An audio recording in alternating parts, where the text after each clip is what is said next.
Assalamualaikum warahmatullahi wabarakatuh. Saya Silpi Trihandayani Putri dengan NIM 2509411360004. Fakultas Pendidikan Sosial dan Teknologi Prodi S1 Hukum Universitas Muhammadiyah Kuningan. Dan yang terhormat Ibu Sinta Az-Zahra Sudrajat, SHMH CPM selaku dosen pengampu mata kuliah Hukum Islam. Video ini bertujuan membahas hukum Islam mencakup pengertian, sejarah, dan perbandingan berdasarkan pengetahuan logis serta pemikiran kritis. Bukan sebagai ajaran agama semata, melainkan sebagai sistem hukum yang berkembang seiring waktu. Hukum Islam juga sebagian dari tradisi Islam yang memengaruhi jutaan orang, namun aplikasi praktisnya bervariasi. Mengapa hukum Islam relevan di era modern? Karena hukum Islam menawarkan kerangka moral, sosial, dan hukum yang dapat menjawab tantangan global seperti ketidaksetaraan, korupsi, dan krisis etika. Terletak pada prinsip-prinsip universal seperti keadaan dan kesejahteraan yang dapat diintegrasikan dengan sistem hukum sekuler. Nah, apa sih hukum Islam? Hukum Islam atau syariah merupakan sistem hukum yang berasal dari sumber-sumber utama seperti Al-Quran, Sunnah, Ijma, dan Qiyas. Ini mencakup berbagai aspek kehidupan utama seperti ibadah, mawaris, munakahat, jinayah, dan akhlak. Bertujuan mencapai keadilan dan kesejahteraan masyarakat dengan prinsip-prinsip perlindungan hak asasi seperti jiwa, harta, kehormatan, dan tanggung jawab individu.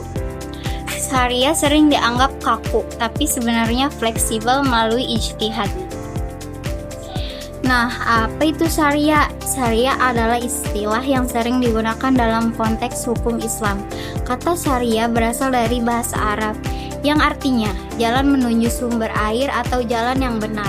Syariah adalah seperangkat aturan dan prinsip hidup yang berasal dari ajaran Islam yang bertujuan mencapai keadilan, kesejahteraan, dan kepatuhan kepada Allah.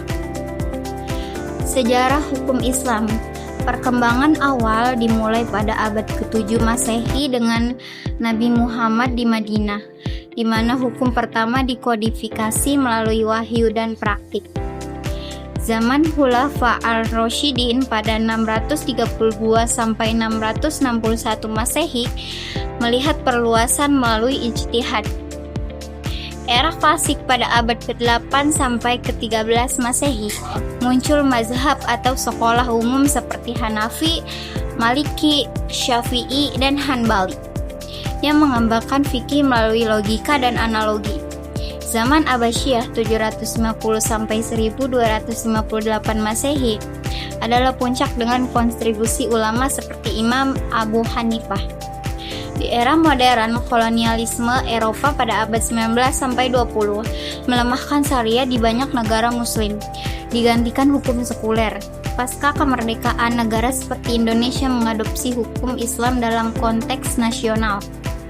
Perkembangan ini mencerminkan adaptasi terhadap konteks sosial sampai politik. Nah, apakah syariah benar-benar abadi atau hasil konstruksi manusia? Syariah dianggap abadi karena dipercaya langsung dari Allah melalui wahyu yang tidak berubah, mencakup prinsip-prinsip dasar seperti keadilan, kebaikan, dan tanggung jawab moral yang tidak terpengaruh oleh waktu atau manusia. Ini diberikan fondasi stabil untuk etika dan hukum, memastikan konsistensi di tengah perubahan sosial, perbandingan hukum Islam dengan sistem hukum lain. Dengan hukum sekuler barat, syariah berbasis agama dan moral, sedangkan hukum berat berbasis rasionalitas manusia dan konstitusi. Hukum Islam menekankan pencegahan dosa, misalnya hukuman hudud untuk zina, sedangkan hukum barat fokus pada kebebasan individu, misalnya hak privasi.